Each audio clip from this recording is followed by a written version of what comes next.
Jadi sedekah pasti dibalas dengan rezeki. Dan Allah tidak pernah kita sedekah satu dibalas satu, enggak ada. Karena Allah bilang dalam firman-Nya yang lain, Innallaha yarzuqu man yasha' bighairi hisab. Allah kalau sudah memberikan balasan pada orang tanpa ada hitungan lagi. Jadi enggak ada kita infak 1000 dapat 1000 lagi, enggak ada begitu. Allah tidak ada hitungannya begitu. Allah kalau kasih balasan berlipat-lipat. Tadi di ayat pertama 261 Al-Baqarah ini Allah bilang, perumpamaan orang yang bersedekah jalan Allah walaupun kecil seperti satu benih memunculkan 7 bulir, satu bulir ada 100 biji. Artinya 700 kali lipat. Itu luar biasa itu. Allahu Rabbi wal Islamu dini wa Muhammadan Rasulullah. Bismillah. Assalamualaikum warahmatullahi wabarakatuh. Alhamdulillah, tidak henti-hentinya kita selalu mengucapkan dua susunan kata ini kepada Sang Pencipta Allah yang Maha Melihat, Maha Mendengar, Maha Kuasa dan Maha Perkasa. Satu-satunya zat yang kita yakini pencipta alam semesta ini termasuk pencipta diri kita sendiri. Dan beruntunglah orang yang meyakini hal tersebut sehingga dia tidak perlu mencari Tuhan-Tuhan lain. Berapa banyak manusia yang tersesat, akhirnya mereka menyembah pohon, patung, dewa-dewa, bintang-bintang, jin dan segala macam hal. Karena mereka tidak mendapatkan hidayah untuk kembali kepada Tuhan yang satu ini. Oleh karena itu kalimat La ilaha illallah, La ma'buda bihaqqin illallah, tidak ada Tuhan yang berhak disembah di seluruh alam semesta ini kecuali Allah, adalah memberikan jawaban kepada kita atas semua pertanyaan yang muncul secara detail sampai menciptakan awan, langit, menggantikan siang malam, turunnya hujan, menciptakan manusia, hewan-hewan, tumbuh-tumbuhan, dengan populasinya, dengan sistem pencernaannya, dengan sistem pertahanannya dan segala macam hal, itu kecuali Allah subhanahu wa ta'ala. Ini sebuah nikmat yang tidak terhingga karena Allah pandu kita agar bisa mengenal Dia melalui syariatnya atau agamanya. Dan salah satunya atau salah satu tujuan kita duduk di sini bersama-sama di rumah Allah untuk mempelajari agama Allah tadi. Sehingga Islam kita dan iman kita lebih sempurna lagi. Dan selain menjadi panduan hidup selama di dunia, kita jadi tahu mana makanan, minuman, pendapatan, pergaulan yang boleh dan tidak boleh. Serta di akhirat akan dibalas dengan surga yang abadi. Maka ini sebuah nikmat yang harusnya kita syukuri dan kita pertahankan. Dan Allah memerintahkan kita mempertahankan Islam ini dengan terus mengkajinya, mempelajari, mendalami dan juga akhirnya mempraktikkan dalam hidup sampai kita wafat. Dalam firman Allah, وَلَا تَمُوتُنَّ إِلَّا وَأَنْتُمْ مُسْلِمُونَ. Dan janganlah kalian meninggal dunia kecuali dalam keadaan Islam. Selanjutnya kita panjatkan salam hormat kita kepada manusia yang telah Allah perintahkan kita untuk mengucapkan salam hormat kepadanya. Dan Allah menutup risalah langit dengan diutusnya manusia terbaik ini. Dia adalah Nabi besar Muhammad sallallahu alaihi wa ala alihi wa sahbihi wasallam. Dan sangat beruntung orang yang menjadi pengikutnya baik di dunia maupun di akhirat. Dan tentu saja kita akan mendapatkan apa yang sudah dijanjikan oleh beliau. Karena buah tidak akan jauh dari pohonnya bila kita selalu mengikuti sunnah-sunnahnya. Baik ibu-ibu sekalian, seperti biasa bila Allah SWT mudahkan kita akan melanjutkan bedah buku kita Kunci Sukses di Alam Kubur. Ditulis oleh Dr. Ahmad Mustafa Mutawalli, Hafidahullah. Dan kita masuk di poin ke-11. Kita sudah sempat singgung pada pertemuan yang lalu, kalau poin 8, 9, 10, dan juga 11, itu digabungkan dalilnya dalam satu hadis. Dan hadis ini sudah kita bacakan pada pertemuan yang lalu, saya bacakan kembali. Karena hadis ini ya gabungan antara 4 hal tadi, tapi salah satunya bahasan kita yang ada di nomor 11. Di halaman 26, di poin ke-11 menebar kebaikan, disebutkan oleh penulis hadis dari Abu Hurairah radhiyallahu anhu dari Nabi SAW beliau bersabda, Innal mayyita idza wudi'a fi qabrihi innahu yasma'u khafqa ni'alihim hina yuwalluna anhu. فإن كان مؤمنا كانت الصلاة عند رأسه وكانت الصيام عن يمينه وكانت الزكاة عن شماله وكان فعل الخيرات من الصدقة والصلة والمعروف والإحسان إلى الناس عند رجليه فيؤتى من قبل رأسه فتقول الصلاة ما قبل مدخل ثم يؤتى عن يمينه فيقول الصيام ما قبل مدخل ثم يؤتى عن يساره فتقول الزكاة ما قبل مدخل ثم يؤتى من قبل رجليه فتقول فعل الخيرات من الصدقة والصلة والمعروف والإحسان إلى الناس ما قبل مدخل فيقال له اجلس فيجلس وقد ملئت له الشمس وقد أدنيت للغروب فيقال له أرأيتك هذا الرجل الذي كان فيكم ما تقول فيه وماذا تشهد به عليه فيقول دعوني حتى أصلي فيقولون إنك ستفعل أخبرني عما نسألك عنه أرأيتك هذا الرجل الذي كان فيكم ما تقول فيه وماذا تشهد عليه قال فيقول محمد أشهد أنه رسول الله وأنه جاء بالحق من عند الله فيقال له على ذلك حييت وعلى ذلك مت وعلى ذلك تبعث إن شاء الله ثم يفتح له باب من أبواب الجنة فيقال له هذا مقعدك منها وما عد الله لك فيها فيزداد جبتة وسرورا ثم يفتح له باب من أبواب النار فيقال له هذا مقعدك منها وما عد الله لك فيها لو عصيته فيزداد جبتة وسرورا ثم يفتح له من قبره 70 ذراعا وينور له فيه ويعاد الجسد لما بدأ منه فتجعل نسمته في النسم الطيب وهي طير يعلق في شجر الجنة قال فذلك قوله تعالى يثبت الله الذين آمنوا بالقول الثابت Surah Ibrahim 72 ila akhir ayat, maksudnya sampai akhir ayatnya. Tentu hadis ini masih ada lanjutan tentang orang kafir ya. Setelahnya di sini penulis sengaja atau tepatnya penerbit sengaja memang tidak menulis semua dalil ini karena panjang dan ingin menyampaikan pesannya ya. Kata Nabi SAW di halaman 29 ya, manakala mayit diletakkan di kuburnya, dia masih mendengar derap sandal orang-orang yang mengiringinya manakala mereka beranjak meninggalkannya. Dan ini sudah kita jelaskan, artinya ada riwayat lain 3 langkah orang yang mengantar jalan pulang itu masih didengarkan sampai 3 langkah. Setelahnya mayit sudah tidak mendengarkan lagi. Jika si mayit mukmin dan kita berharap tentu kita termasuk diantaranya, maka sholatlah ada di kepalanya atau sholatnya ada di kepalanya, puasa ada di sisi kanannya, zakat ada di sisi kirinya. Ini sampai sini sudah pernah kita jelaskan ya. Di poin 8 tentang sholat dan berbagai macam keutamaannya. Kemudian puasa juga sudah kita jelaskan, itu di poin ke-9. Kemudian zakat juga di poin ke-10 sudah kita jelaskan pada pertemuan yang lalu. Dan yang keempat dikatakan sedangkan amal-amal kebaikan berupa sedekah, silaturahim, kebaikan dan kebajikan kepada manusia di kedua kakinya. Jadi kalau ibu mau garis bawahi di bukunya, digaris bawahi poin yang ini, yang keempat ini ya. Yaitu sedangkan amal-amal kebaikan berupa sedekah, silaturahim, kebaikan dan kebajikannya kepada manusia di kedua kakinya. Nah ini yang akan kita bahas nih. Karena tadi sholat ya, itu sudah kita bahas. Kemudian puasa juga sudah, zakat juga sudah. Itu di kepala, di kanan dan di kiri. Kemudian sekarang kita akan bahas di bagian kakinya si mayit nanti. Itu akan berkumpul semua kebaikan-kebaikan yang dia lakukan dari sedekah, silaturahim keluarga, kebaikan dan kebajikan kepada semua manusia di kedua kakinya, apapun itu. Lalu dia didatangi dari arah kepalanya, maka sholat berkata kepada malaikat, tidak ada jalan masuk melalui diriku. Kemudian dia didatangi dari sisi kanannya, maka puasa berkata, tidak ada jalan masuk melalui diriku. Kemudian dia didatangi dari sisi kirinya, maka zakat berkata, tidak ada jalan masuk melalui diriku. Kemudian dia didatangi dari arah kedua kakinya. Nah ini yang jadi bahasan kita sekarang. Dari arah kedua kaki mayit, malaikat akan datang.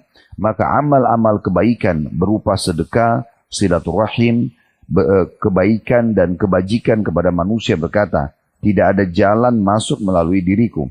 Maka dikatakan kepadanya, duduklah. Dia pun duduk. Lalu diperlihatkan padanya seakan-akan matahari akan mendekati terbenam.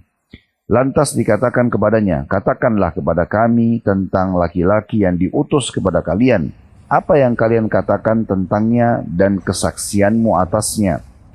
Si mukmin menjawab, biarkan aku sholat terlebih dahulu. Mereka berkata, maksudnya di sini biarkan aku sholat karena diperlihatkan seakan-akan matahari mau terbenam. Dia ingin sholat karena kebiasaan sholat selama di dunia. Maka para malaikat mengatakan, nanti kamu bisa melakukannya. Jawablah dulu apa yang kami tanyakan tadi. Katakan kepada kami tentang laki-laki yang diutus pada kalian. Maksudnya Nabi Muhammad SAW ya. Apa yang kalian katakan tentangnya dan apa kesaksianmu atasnya. Maka si mayit mengatakan beliau adalah Muhammad. Aku bersaksi beliau adalah utusan Allah. Beliau datang membawa kebenaran dari sisi Allah. Maka dikatakan kepadanya, di atas itulah engkau hidup. Maksudnya waktu kamu hidup kamu mengikuti sunnahnya. Di atas itulah engkau mati, meninggal dalam keadaan muslim, dan di atas itu pula lah kamu akan dibangkitkan insya Allah. Kemudian dibukakan untuknya sebuah pintu dari pintu-pintu surga, seraya dikatakan kepadanya, inilah tempat tinggalmu di sana, dan apa yang Allah sediakan untukmu. Maka dia semakin berbahagia dan senang karenanya. Jadi nanti kita kalau masuk kuburan, setelah jawab pertanyaan malaikat tentang siapa Nabi Muhammad SAW, Allah akan bukakan kita pintu surga dan kita bisa melihat istana kita nanti di surga. Dan kita sangat gembira karena itu akan menjadi hiburan selama kita di surga, selama kita di kuburan sampai kita nanti menuju hari kebangkitan dan menuju ke surganya. Lantas salah satu pintu dari pintu-pintu neraka juga dibuka untuknya, seraya dikatakan kepadanya, ini adalah tempat tinggalmu di sana dan apa yang Allah siapkan untukmu di dalamnya seandainya engkau mendurhakainya. Jadi sengaja juga walaupun kita beriman, Allah akan perintahkan malaikat membukakan pintu neraka yang tadinya diancamkan buat kita. Kalau meninggal dalam keadaan kufur atau banyak meninggalkan mengerjakan kemaksiatan dan tidak sempat meninggalkannya atau taubat, maka diperlihatkan dan dikatakan ini loh tempat kamu. Ya kalau seandainya kamu dulu kufur, kamu berbuat maksiat, maka ini tempatmu. Maka dia pun semakin berbahagia dan senang karenanya. Maksudnya tidak jadi masuk ke neraka dan dia akan masuk ke surga. Setelah itu kuburnya dilapangkan seluas 70 hasta dan diberikan cahaya. Lalu jasadnya dikembalikan seperti sedia kala, sedangkan ruhnya diletakkan pada jiwa yang baik, yaitu burung yang bertengkar dan makan pada pohon surga. Nabi SAW mengatakan inilah makna firman Allah dalam surah Ibrahim ayat 27. Allah meneguhkan iman orang-orang yang beriman dengan ucapan yang teguh dengan kehidupan atau dalam kehidupan dunia dan juga di akhirat. Ini tadi surah Ibrahim ayat 27 ya, yang di dalam bahasa Arabnya 72 ini keliru, sudah kita jelaskan pada pertemuan yang lalu. Nah kita hanya akan bahas sampai di sini, karena lanjutan hadis tentang masalah orang kafir dan berbagai macam siksaannya sudah kita baca pertemuan yang lalu ya.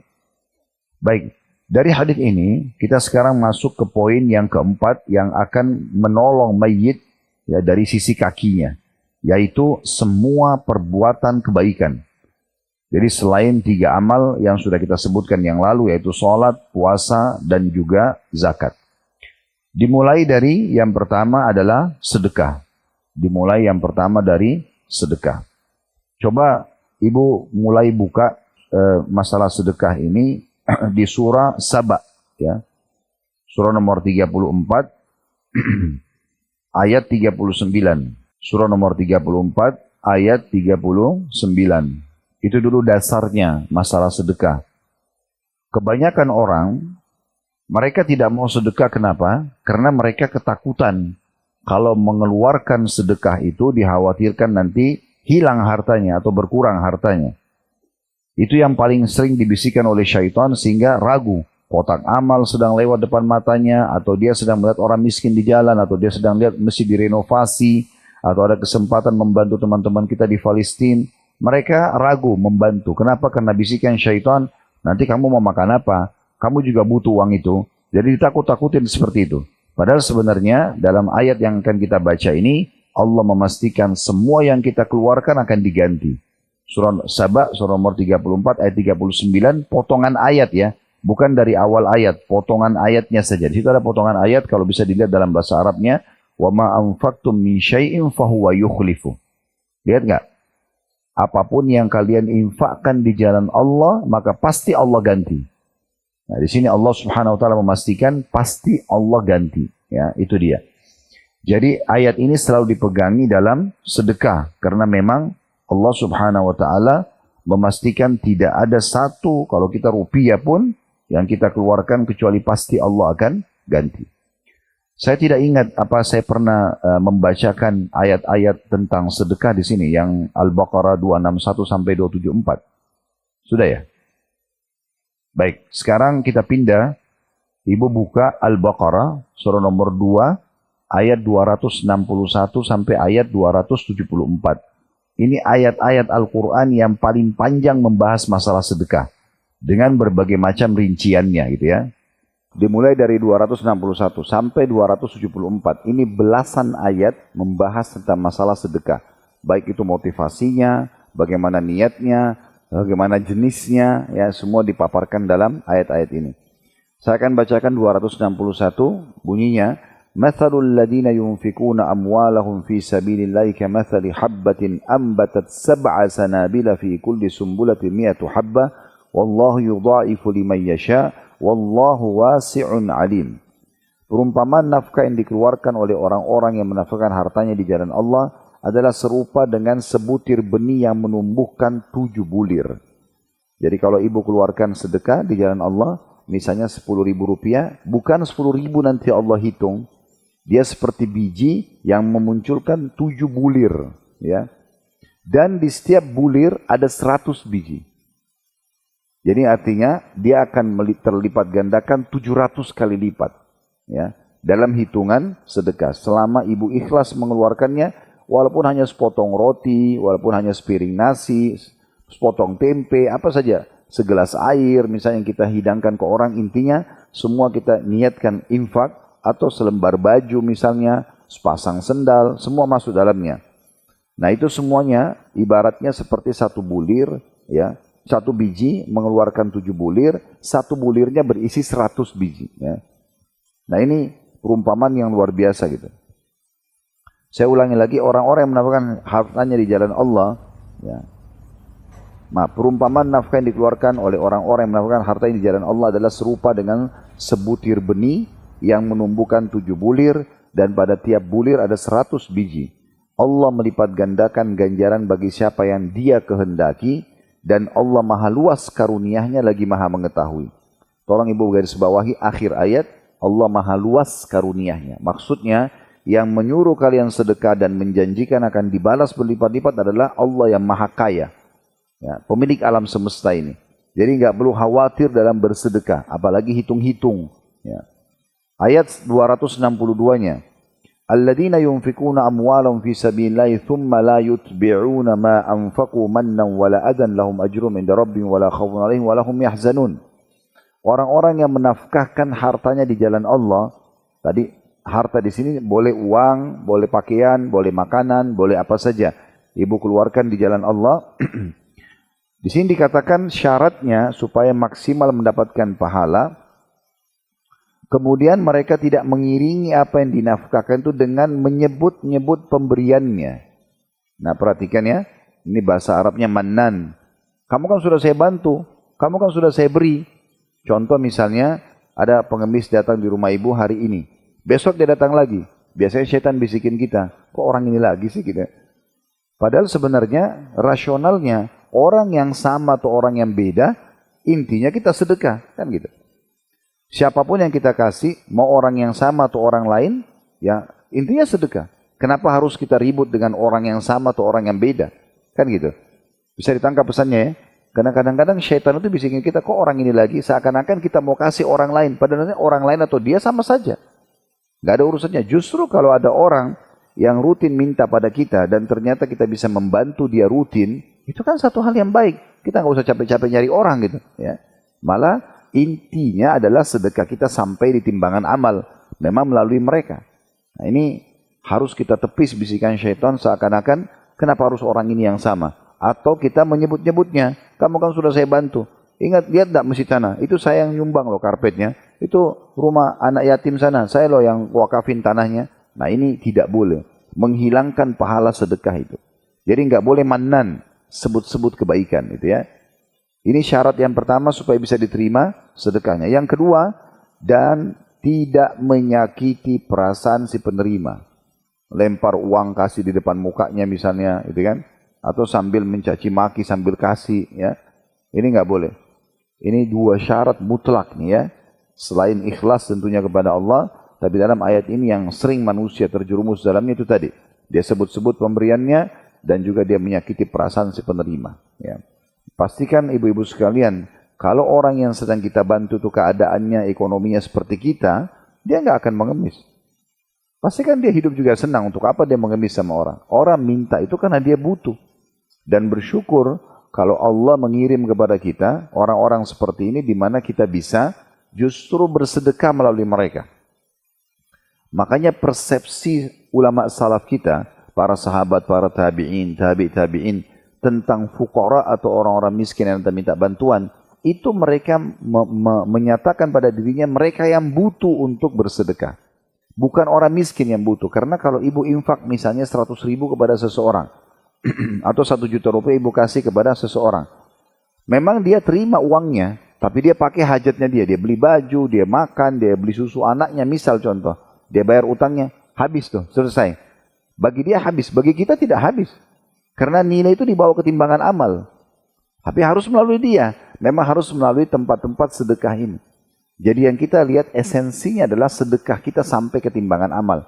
Bukan siapa yang menerima, nggak penting siapa yang terima.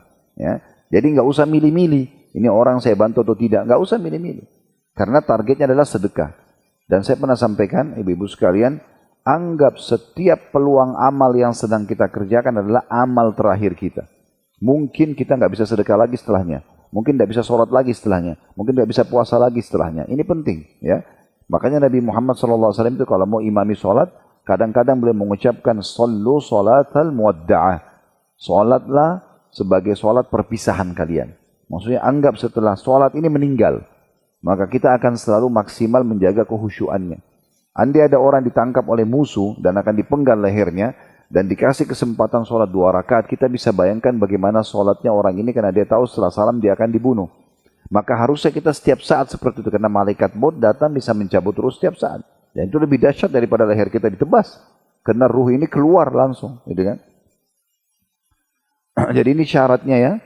Saya ulangi, orang-orang yang menafkahkan hartanya di jalan Allah, kemudian mereka tidak mengiringi apa yang dinafkahkan itu dengan menyebut-nyebut pemberiannya, dan tidak menyakiti perasaan si penerima, mereka kalau memenuhi 2 syarat ini memperoleh pahala di sisi Tuhan mereka. Tidak ada kekhawatiran terhadap mereka dan tidak pula mereka bersedih hati. Tidak ada khawatir, di dunia mereka akan diberikan rezeki, matinya baik, di akhiratnya mendapat balasan maksimal. Itu maksudnya tidak ada kekhawatiran dan tidak ada sedih bagi mereka. Ayat 263 mengajarkan kepada kita, kalau ibu benar-benar tidak punya, atau dalam keadaan susah, jangan sakiti tetap perasaan orang yang kita tidak bisa kasih. Ya.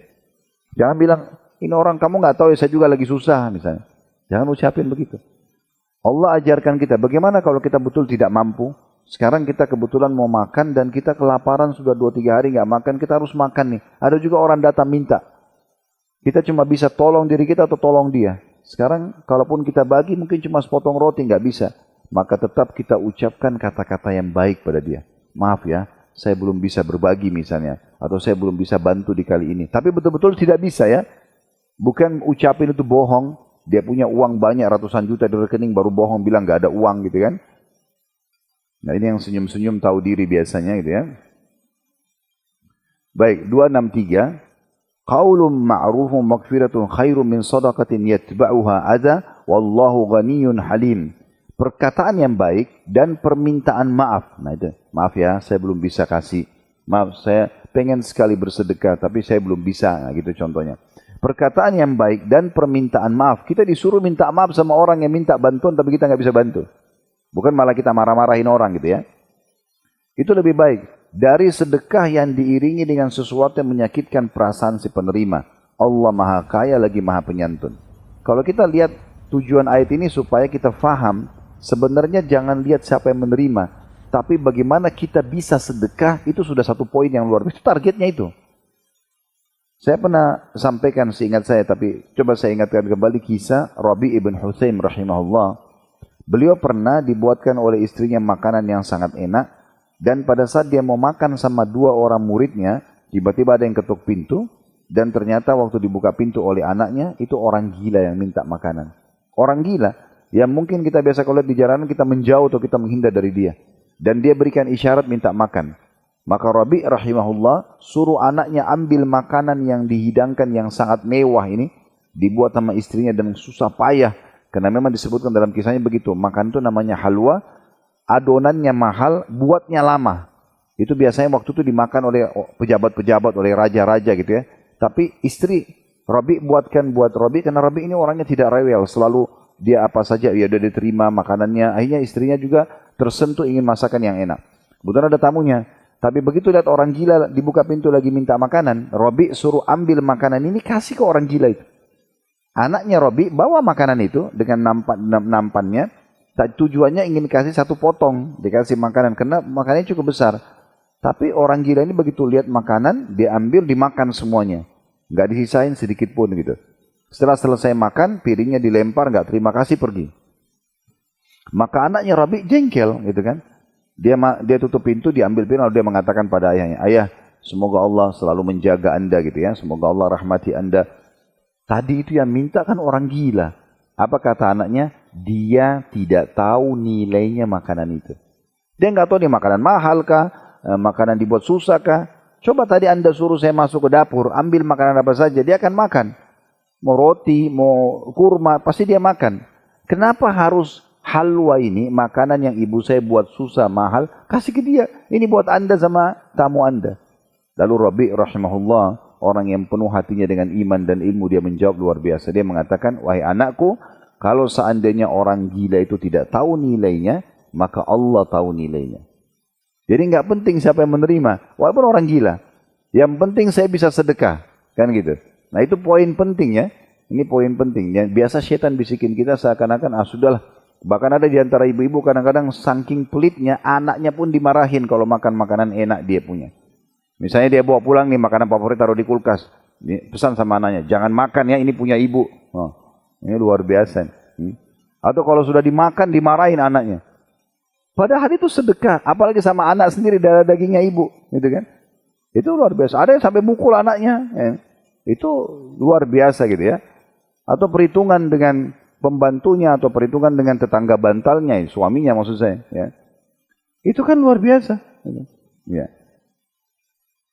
Jadi Rabi ibn Husaim lalu membaca firman Allah SWT, "Lan tanalul birra hatta tunfiqu mimma tuhibbun." Kalian tidak akan mendapatkan maksimal balasan pahala kata Allah sampai kalian menginfakkan apa yang paling kalian cintai. Jadi Rabi tidak mau lihat orang gila atau bukan orang yang terima, tapi bagaimana saya bisa sedekah. Seorang salafus saleh pada saat dia kumpulin sedekah-sedekahnya, bingkisan-bingkisan untuk dibagi gitu ya. Begitu diambil oleh orang-orang yang sudah dibagikan sama dia, dia tersenyum lebar. Sambil mengatakan pada murid-muridnya, lihatlah, orang-orang itu membawa pahalaku ketimbangan amal tanpa diupah sedikit pun. Lihat pemahamannya ya. Jadi walaupun dia kasih dalam bentuk fisik, tapi dia bilang, lihat orang-orang ini, membawa amalku ini, sedekahku ini, ketimbangan amal tanpa diupah. Maksudnya dia, ini makanan yang saya kasih pakaian, mereka pakai, makan, pakai, habis, meninggal sudah selesai, atau habis dalam waktu yang sudah ditentukan. Tapi nilainya itu dibawa ketimbangan amal. Begitu pandangan orang beriman. Sebagian mereka juga kalau kedatangan orang miskin, mereka senyum lebar. Lalu mereka mengatakan, selamat datang bagi orang-orang yang akan membawa amalku ketimbangan amal tanpa diupah. Begitu mereka melihatnya. Jadi di kelas ini, di kesempatan ini, Bapak Ibu sekalian, kita harus ubah persepsi kita. Jangan selalu kita menganggap, orang ini minta-minta lagi, mukanya dia lagi gitu kan. Atau apalah bahasanya gitu. Selanjutnya ayat 264-nya. Ya ayyuhalladzina amanu la tubtilu shadaqatikum bil manni wal adza kalladzi yunfiqu malahu ria'an nasi wa la yu'minu billahi wal yawmil akhir. Famathalu kamathali safwanin 'alayhi turabun fa asaba wabilun fatarakahu salda la yaqdiruna 'ala syai'in mimma kasabu wallahu 'la yahdil qaumal kafirin. Hai orang beriman, janganlah kamu menghilangkan pahala sedekahmu dengan apa? Menyebut-nyebutnya. Enggak boleh sebut-sebut, kamu sudah saya bantu.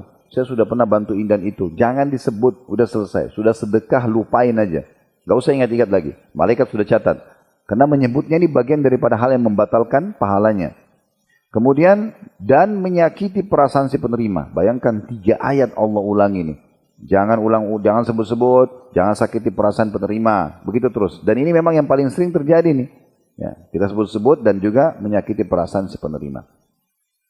Seperti orang, perumpamaannya, seperti orang yang menafkahkan hartanya karena riya kepada manusia. Orang-orang yang suka riya karena mau dipuji oleh manusia gitu kan, dia berinfak karena mengejar lisannya manusia. Dan dia tidak beriman kepada Allah dan hari kemudian. Dia bukan mengejar pahala untuk masuk surga dengan sedekah itu.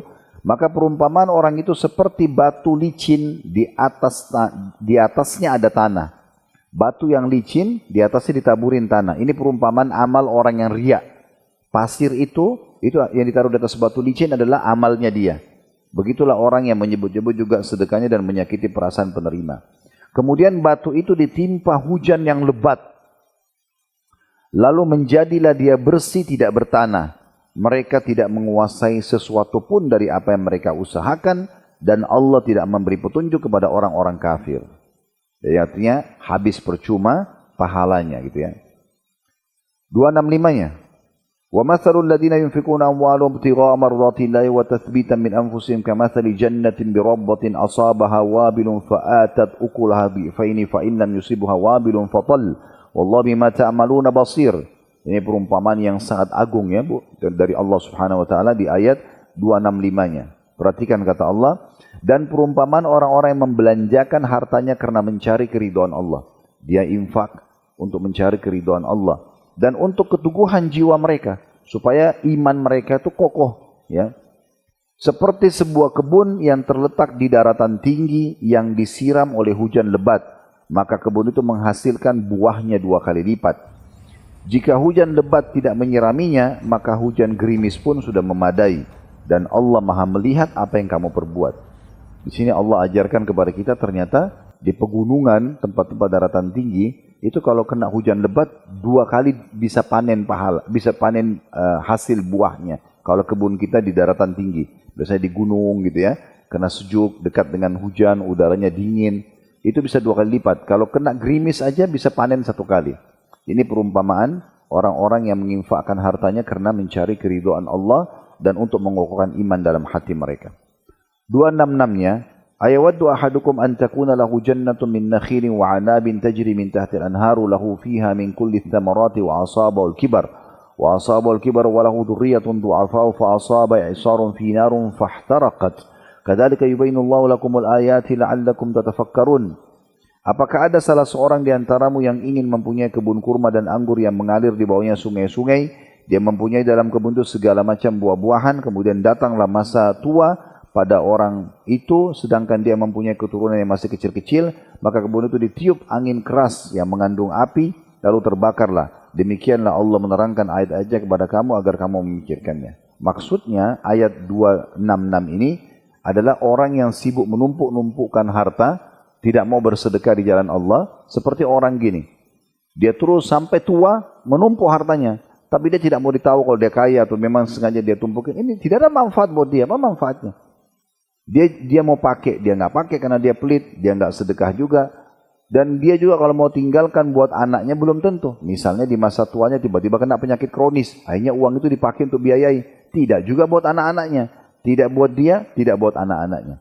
Makanya dalam sebuah hadis Nabi SAW pernah mengatakan kepada para sahabat, siapa di antara kalian yang suka hartanya dia yang kelola atau ahli warisnya yang kelola? Maka kata para sahabat, ya Rasulullah, tidak seorang pun di antara kami kecuali dia berharap dia yang kelola hartanya, bukan ahli warisnya. Kayak misalnya ibu sekarang pegang uang, nggak mungkin. Ibu pasti lebih pilih bagaimana ibu yang beli sesuatu daripada ibu anaknya yang beli sesuatu, karena ibu punya uang, kan gitu. Maka kata Nabi SAW, semua yang diinfakkan semasa hidupnya itu adalah milik dia. Dan semua yang dia tumpuk-tumpukin ditabung, itu adalah dikelola oleh ahli warisnya. Kalau dia meninggal, ahli waris yang nikmati. Belum tentu juga ahli waris bangunkan masjid buat dia, sedekah buat dia, gitu kan. Maka ini poin juga perlu jadi bahan perhatian. 267-nya, ya ayyuhalladzina amanu anfiqu min thayyibati ma kasabtum wa mimma akhrajna lakum minal ard wa la tayammamul khabitha minhu tunfiquna wa lastum biakhidhi illa an tughmidu fi wa'lamu anna Allah ghaniyyun hamid. Sekarang kita masuk ke syarat yang ketiga. Ya, kalau tadi tidak boleh sebut-sebut dan tidak boleh menyakiti perasaan si penerima. Sekarang ada yang ketiga nih. Kalau berinfak, perhatikan ya. Hai orang-orang yang beriman, nafkahkanlah di jalan Allah sebagian dari hasil usahamu yang baik-baik, yang berkualitas, makanan bukan bekas, ya, yang betul-betul yang masih bagus, gitu ya. Yang masih punya pembantu rumah tangga di rumah, sebelum diacak-acak makanan dibagi buat mereka. Mau berinfak pada orang, berikan yang terbaik, pakaian kah, apa saja. Allah suruh kasih yang terbaik. Ingat, jangan lihat si penerima. Esensinya, tujuannya adalah kita bersedekahnya, gitu ya. Allah bilang begitu, hai orang beriman, yang ada iman dalam hatinya, faham ini. Nafkahkan di jalan Allah sebagian dari hasil usahamu yang baik-baik, dan sebagian dari apa yang kami keluarkan dari bumi untukmu. Hasil panen buah-buahan, segala macam ya, dari perkebunan, pertanian gitu. Keluarkan, kasih kepada orang. Jangan nikmatin sendiri. Kemudian dikatakan, dan janganlah, ini syarat ketiganya nih, ya, garis bawahi baik-baik. Dan janganlah kamu memilih yang buruk-buruk, lalu kamu menafkahkan darinya. Hasil panennya yang busuk-busuk keluarin semua kasih orang. Yang bagus-bagus dijual untuk dinikmatin. Ini Allah larang ya. Padahal kamu sendiri tidak mau mengambilnya. Kalau seandainya kamu dikasih seperti itu, hasil panen yang buruk ya, atau sisa makanan, kamu sendiri tidak mau mengambilnya, melainkan dengan memincingkan mata terhadapnya. Dan ketahuilah bahwa Allah maha kaya lagi maha terpuji. Kamu sendiri kalau dikasih sisa makanan itu, kamu mincingkan mata. Kayak orang kecilin matanya sebelah, karena dia tidak mau, tidak suka. Allah mengatakan itu, jangan ya milih-milih yang buruk-buruk, lalu dikasih kepada orang. Coba belajar sedekah baju baru, makanan yang utuh gitu ya. Seperti itulah. Tetangga kirim makanan dengan piring penuh, jangan kembali piring kosong. Kasih lebih baik dari itu. Nah ini salah satunya yang perlu diperhatikan.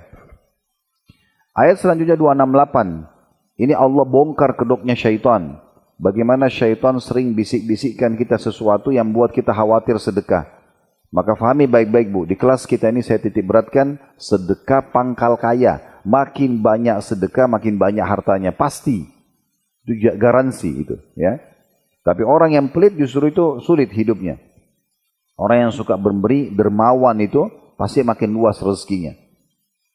Allah mengatakan tentang syaitan, asy-syaitanu ya'idukumul faqra wa ya'murukum bil fahsya, wallahu ya'idukum maghfiratan minhu wa fadla, wallahu wasi'un alim. Perhatikan, syaitan selalu menakut-nakuti kamu dengan kemiskinan. Kalau kau sedekah nanti kau dapat apa? Kalau wakafin tanah itu kau mau tinggal di mana? Kalau kau kasih baju lalu kau pakai baju apa? Bisikan yang luar biasa. Udah, kalau ada kesempatan sedekah eksekusi, bukan negosiasi sama syaitan. Udah, kalau sudah ada dalam hati kasih, udah keluarin dan lupain udah, langsung jalan aja. Udah, sedekah kasih, gitu kan. Itu Allah mengatakan syaitan menakut-nakuti kamu dengan kemiskinan dan menyuruh kamu berbuat kejahatan. Yang dimaksud kejahatan dalam kurung kikir. Makanya bakhil atau pelit itu adalah dosa besar. Pelit atau kikir bukan cuma sekedar sifat buruk ya, tapi dosa besar, ibu-ibu sekalian. Makanya ulama-ulama kita seperti Imam Az-Zahabi rahimahullah masukkan dalam kitab Al-Kabair beliau, dosa-dosa besar itu adalah pelit.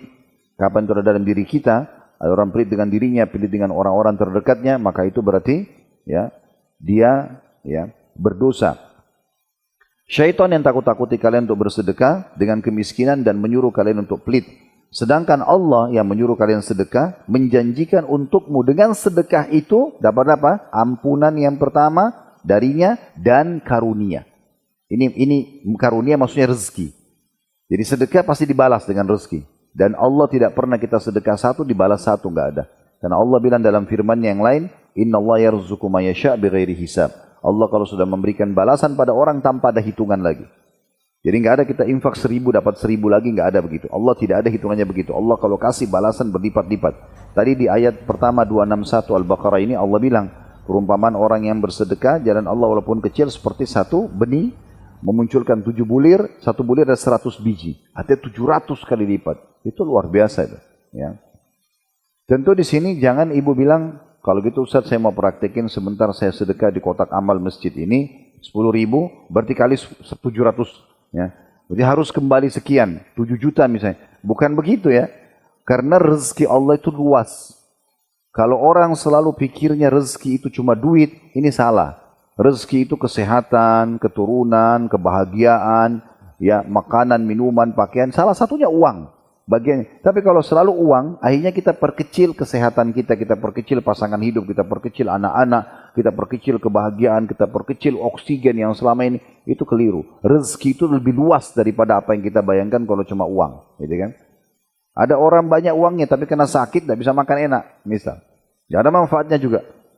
Kesehatan lebih mahal daripada harta itu. Itu luar biasa. Ada orang sakit, nggak bisa makan, nggak bisa minum, nggak bisa tidur. Tidur enak itu sebuah rezeki.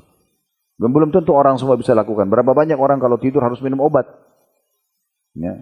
Itu rezeki kita bisa tidur, bisa makan, ya itu luar biasa, bisa minum, bisa berpikir, masih bisa menafas oksigen, luar biasa gitu. Ya. Ada seorang ibu di pengajian itu hari di Jakarta Pusat datang ke saya, umurnya mungkin sudah 65 tahun ibu itu. Masya Allah di pengajian makan segala macam, dia datang, Ustaz, saya datang ke Jakarta karena saya mau konsultasi, saya kena diabetes gitu ya. Yang gitu, dan saya harus berobat sama dokter, ini sudah sekian tahun, dia kayak berkeluh gitu, berkeluh kesah. Subhanallah, saya lihat ibu ini 65 tahun bisa makan, masih bisa makan enak, bisa datang di pengajian, dia lupain itu. Hanya dengan sebuah ujian, dia harus konsul masalah diabetesnya. Itu ujian dari Allah SWT. Sebagaimana saya pernah bilang, kita harus bersyukur dan bersabar, ini dua sayap kehidupan harus kita lalui. Toh masih bisa aktivitas yang lain, kan gitu. Kalau ada satu nikmat yang kita anggap tertutup dari sisi Allah SWT, lihat nikmat-nikmat yang lain terlalu banyak. Dengan mensyukuri nikmat yang banyak, maka yang satu nanti ini akan terbuka juga. Nah seperti itulah. Makanya di sini dikatakan, sedangkan Allah yang menyuruh kalian bersedekah itu, menjanjikan untuk kalian ampunan, dibersihkan dosa-dosa dengan sedekah, darinya dan karunia. Ini rezeki dari Allah. Dan Allah maha luas karunianya. Luas sekali balasannya Allah, jangan ragu, sedekah saja. Bagi itu makanan, pakaian, wakafin tanah, keluarin, sedekah. Ya. Orang yang meninggal dunia bu, nanti pada saat dia menjelang mati, kemudian dari rekeningnya numpuk uang, dia tidak pernah sedekahkan, akan nyesal. Dia berharap diundur berapa detik saja supaya bisa transfer uang itu ke pesantren, ke masjid dan segala macam. Karena itu yang dia butuhkan. Dia tidak butuhkan untuk menyimpan sebenarnya gitu ya. Itu poin. Maka Allah mengatakan yang menyuruh kalian untuk bersedekah, itu adalah Allah yang maha luas karunianya, lagi maha mengetahui. Luas karunia dia akan balas maksimal dan mengetahui niat-niat kalian. 269-nya, siapa yang faham tadi yang kita sampaikan ini, Allah mengatakan yu'til hikmata man yasha, wa may yu'tal hikmata faqad utiya khairan katsira, wa may yadhakkaru illa ulul albab. Allah menganugerahkan al-hikmah atau kepahaman dalam tentang Al-Quran dan Sunnah kepada siapa yang dikehendakinya. Dan barang siapa yang dianugerahkan hikmah, memahami Al-Quran dan Sunnah, ia benar-benar telah dianugerahi karunia yang banyak, dan hanya orang-orang yang berakal lah yang dapat mengambil pelajaran dari firman Allah. Ini sudah dengarin semua tadi tentang sedekah dan keutamanya dan syarat-syaratnya. Kalau dia tidak amalkan ini berarti tidak berakal. Allah yang bilang itu. Jadi hanya orang yang berakal yang ambil pelajaran. Oh berarti benar ya sedekah. Ayo sedekah, nggak usah berhitungan. Itu antara ibu dan Allah Subhanahu Wa Taala. Nggak usah lihat yayasan yang mengajak, nggak usah lihat kotak amal masjidnya, nggak usah lihat orang miskinnya. Lihat antara ibu sama Allah. Selesai, clear. 270-nya. Wa ma anfaqtum min nafaqatin aw nadartum min nadrin fa innallaha ya'lamu wa ma lidh-dhalimina min ansar. Apa saja yang kamu nafkahkan. Ya, ayat ini bukan cuma uang, makanan, pakaian, mobil, apa saja, tanah, wakaf, apa yang kita bisa kita infakkan di jalan Allah, maka atau apapun yang kamu nazarkan, maka sungguhnya Allah mengetahuinya. Orang-orang yang berbuat zalim tidak ada seorang penolong pun baginya. Allah anggap orang ini zalim kalau dia tidak mau menginfakkan hartanya. 271-nya. In tubdu sadaqati fa ni'mahi. Wa in tukhfuha tu'tuha al-fuqara fa huwa khairun lakum wa yukaffiru ankum min sayyi'atikum wallahu bima ta'maluna khabir. Jika kamu menampakkan sedekahmu, kayak misalnya kita apa boleh buat kotak amal depan orang, kita harus bersedekah. Kalau enggak kita lewat, kita mungkin tidak kembali lagi. Atau ada orang miskin pinggir jalan, kita sedekah.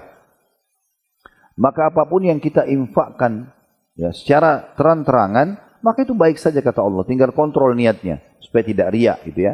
Itu saja. Ada bisikan syaitan untuk riya, baca a'udzubillahi minasyaitonirrajim. Dan jika kamu menyembunyikannya, tidak ada orang lihat, lalu kita sembunyikan, tidak diceritakan pada orang, dan kamu berikan kepada orang-orang fakir, maka menyembunyikan lebih baik bagimu. Dan Allah akan menghapuskan dengan sedekah itu dari kalian sebagian kesalahan-kesalahan, maksudnya dosa-dosa. Dan Allah mengetahui apa yang kamu kerjakan. Sudah digantikan nanti sama Allah, tadi bisa sampai 700 kali lipat. Kena perumpamaan benih memunculkan 7 bulir, 1 bulir 100 biji, kan gitu. Diampuni dosa-dosa juga, gitu kan. Dan akan digantikan juga oleh Allah Subhanahu Wa Taala. 272-nya, laisa 'alaika hudahum walakinna Allah yahdi man yasha wa ma tunfiqu min khairin fali anfusikum wa ma tunfiquna illa ibtigha wajhillah wa ma tunfiqu min khairin yuwaffa ilaikum wa antum la tudhlamun. Bukanlah kewajibanmu menjadikan mereka mendapat petunjuk, hai Muhammad. Artinya Nabi Muhammad SAW dan semua penerusnya beliau, penyambung lidahnya, para ulama, para da'i, kami semua ini menyampaikan ke jamaah, ke Bapak Ibu sekalian, itu kami tidak bisa memaksakan hidayah ini. Kami cuma bahasakan, yang tersentuh hatinya, yang merenungi dengan pikirannya, lalu diamalkan, dia yang beruntung. Tapi kami nggak bisa datang ke rumah, sudah infak bu, ya, sudah infak pak, itu nggak bisa. Kita nggak bisa lakukan ini.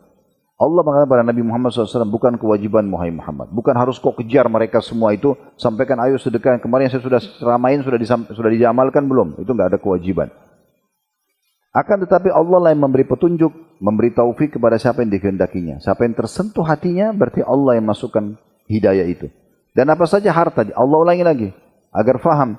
Dan apa saja harta baik yang kamu nafkahkan di jalan Allah, wahai muslimin yang sudah dengar ayat ini, maka pahalanya untuk diri kamu sendiri. Dan janganlah kamu membelanjakan sesuatu melainkan karena mencari keridhaan Allah. Jangan karena riya. Dan apa saja harta yang baik yang kamu nafkahkan, baju yang terbaik, makanan terbaik, semua terbaik yang kita nafkahkan, niscaya kamu akan diberi pahalanya dengan cukup, sedangkan kamu sedikit pun tidak akan dirugikan atau dianiaya. 273-nya, 2 ayat terakhir ya. Lil fuqara'i alladziina uhsiru fi sabilillahi la yastati'una darban fil ardi yahsabuhumul jahilu aghniya'a minat ta'affufi ta'rifum bisimahum la yas'aluna an-nasa ilhafa wa ma tunfiqu min khairin fa innallaha bihi alim. Berinfaklah kepada orang-orang fakir yang terikat oleh jihad di jalan Allah, mereka tidak dapat berusaha di muka bumi seperti teman-teman kita di Palestina. Mereka nggak bisa kerja, nggak bisa apa-apa. Kita bebas kerja, mereka butuh untuk dibantu. Orang yang tidak tahu menyangka mereka adalah orang kaya. Ada sebagian orang miskin, dia tidak mau minta-minta karena mulia jiwanya. Bukan berarti tidak minta kita nggak kasih, ya. Beda bu ya, pahala antara orang yang tunggu diminta baru dia kasih dengan orang yang kasih tanpa diminta. Itu pahalanya beda. Yang kedua lebih besar pahalanya. Ya. Karena kita tidak tunggu orang minta. Apalagi kita memberi sedekah ini, boleh kepada orang miskin, boleh pada orang kaya. Sekarang seorang anak, kalau dia memberikan rumah atau mobil buat ayah ibunya yang sudah kaya raya, boleh nggak? Boleh, nggak ada masalah. Atau ibu sama teman-temannya sudah kaya, masya Allah, ibu memberikan hadiah pada dia baju, boleh. Sedekah itu terbuka luas sekali gitu ya. Boleh kasih kepada orang miskin, boleh juga kepada orang kaya. Tapi ada orang-orang miskin, kita bisa lihat dari pakaiannya, kita bisa lihat dari penampilannya, kata Allah. Dan ada orang-orang yang orang tidak menyangka mereka, atau orang-orang tidak tahu menyangka mereka orang kaya karena memelihara diri dari minta-minta. Kamu kenal mereka dari sifat-sifat mereka. Maksudnya sifat mereka itu mulia. Kita tahu rumahnya sangat sederhana, pakaiannya sederhana, hidupnya susah sebenarnya. Tapi mereka tidak mau minta-minta. Mereka tidak meminta kepada manusia secara mendesak. Dan apa saja harta baik yang kamu nafkahkan di jalan Allah, sesungguhnya Allah Maha mengetahui. Jadi seakan-akan pesan Allah di sini, jangan pilih-pilih orang yang minta atau tidak minta. Kadang-kadang ada orang mulia, dia tidak mau minta. Tapi kita lihat orang ini susah sebenarnya. Kasih aja. Subhanallah, sedekah yang kita keluarkan Bapak Ibu sekalian, semua orang suka diberi. Walaupun orang kaya. Sunnatullah, peraturan Allah seperti itu. Apalagi orang miskin. Dan ada sebuah hadis yang lain, termasuk amal yang paling Allah cintai adalah memasukkan kegembiraan dalam hati seorang muslim. Atau melunasi utangnya, atau mengeluarkan dari permasalahan, ya, atau menghilangkan rasa lapar darinya. Semua itu masuk dalam amal-amal yang paling Allah cintai. Ini amal-amal kebaikan semua yang akan melindungi nanti kita di kuburan. Ayat terakhir tentang sedekah 274. Kita bisa bayangkan ya, dari 261 sampai 274. Belasan ayat semua bicara masalah ini. Alladzina yunfikuna amwalahum bil laili wan nahari sirran wa alaniyatan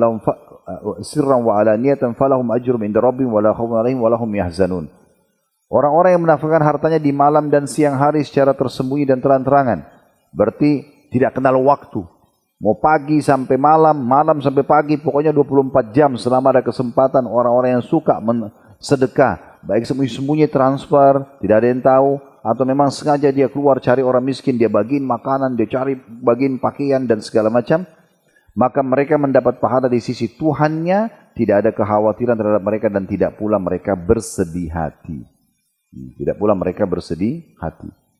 Ini kita baru bicara tentang amal yang pertama, ya. Sudah setengah 12. Ya.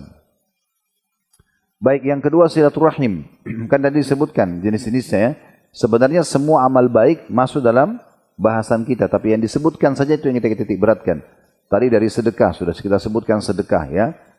Dengan syarat-syaratnya tolong diulang-ulang ya. Setiap ibu mau tadabbur ayat, ingat Al-Baqarah 261 sampai 274, ulangi lagi. Oh ternyata saya nggak boleh sakitin hatinya orang. Oh ternyata saya nggak boleh sebut-sebut. Oh ternyata saya nggak boleh kasih yang buruk-buruk. Nah gitu-gitu ya. Sekarang masalah silaturahim. Tadi dikatakan sedekah atau sila. Sila artinya hubungan, menghubungkan ya, atau melanjutkan hubungan. Rahim artinya orang yang punya kekerabatan ya. Jadi yang paling tepat itu kalau kita mengatakan silaturahim sebenarnya hubungan dengan orang yang punya kekerabatan. Jadi tidak disebutkan kepada semua muslim ya. Kalau Anda datang kepada seorang muslim tetangga, itu namanya menjalin ukhuwah, bukan silaturahim. Salah bahasa kadang-kadang. Kita bisa tulis silaturahim akbar, ketemu hampir satu kota atau satu alma mater. Ini bukan silaturahim namanya. Karena silaturahim itu adalah hubungan kekerabatan, orang yang punya kekerabatan. Ibnu Hajar mengatakan ar-rahim secara umum adalah dimasukkan untuk kerabat dekat. Kerabat dekat gitu ya. Antara mereka terdapat garis nasab, kata beliau. Baik berhak mewarisi atau tidak, baik sebagai mahram atau tidak. Itu makna rahim. Jadi nggak bisa ibu tarik rahim itu kepada semua muslim, enggak. Harus yang punya hubungan kekerabatan. Baik, saya perlu jelaskan, ada rahim, kerabat yang punya hak rahim dan hak mahram. Ya, mahram. Jangan bilang muhrim ya. Kalau muhrim itu artinya orang yang pakai baju ihram. Ya. Kalau ibu bilang ini muhrim saya berarti dia pakai baju ihramnya ibu, gitu ya. Mahram. Mahram artinya yang terharamkan untuk menikah dengan mereka. Mahram, haram ya. Tidak boleh kita menikah sama mereka. Nah, itu ada orang yang punya hubungan kerabat rahim dan punya hak mahram. Tidak boleh kita nikah sama mereka. Itu semua jalur ke atas kita. Ibu, ayah, kakek, nenek dan semua ke samping mereka. Saudara dan saudari bapak dan ibu, saudara dan saudari kakek dan nenek kita. Ya, semua jalur ke atas. Itu rahim dan mahram. Ibu meninggal penggantinya nenek. Begitu terus ya. Ke atas dan ke samping semua. Saudara-saudaranya juga begitu. Kemudian semua jalur ke samping kita. Saudara dan saudari kita. Apakah seayah sama seibu, atau seayah saja, atau seibu saja. Seayah seibu kita sudah tahu. Kalau seayah itu misalnya seorang laki-laki poligami, punya 2 orang istri, punya anak dari masing-masing istrinya. Anaknya itu namanya saudara seayah. Karena satu ayah tapi beda ibu.